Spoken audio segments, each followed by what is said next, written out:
The Economist Intelligence Unit, EIU, says Ghana and 6 African countries have enormous amounts of debt relative to gross domestic product, GDP, and their governments will grapple with debt servicing burdens that would eat up a substantial share of their revenue in 2023. Tunisia, Egypt, Congo-Brazzaville, Zambia, Zimbabwe and Mozambique are the other African countries. In its Africa Outlook 2023 report, the EIU said the public sector debt-GDP ratio will remain above 60% for Africa in 2022 and 2023, and some African countries will far exceed this level. The need to service and roll over large amounts of debt at a time when domestic and international borrowing costs are on the rise will weigh heavily on some countries in 2023, and things could get even more painful in 2024 when more capital repayments fall due, it mentioned.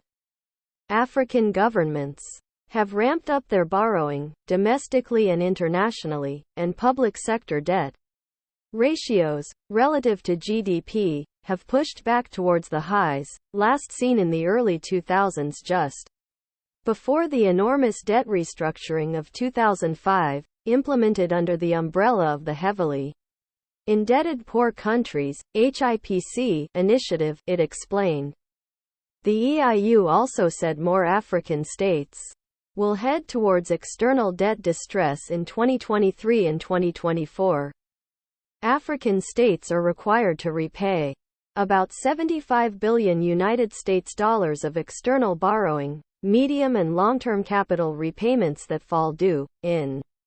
2023 and a similar amount in 2024. Foreign creditors have offered pandemic-related debt relief and relatively low, by historical standards, interest rates in recent years, but these lines of international financial support have come to an end. It further said the debt servicing burden will become more painful because of higher interest rates, weaker currencies against the US dollar, and softer capital inflows, while rolling over existing debt or accruing new debt will become much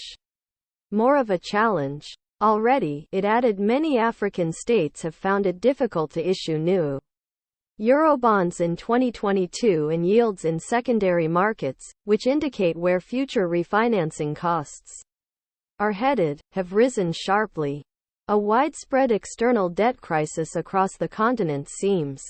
unlikely, but some highly leveraged states will face acute financing difficulties and a very uncertain period, it concluded.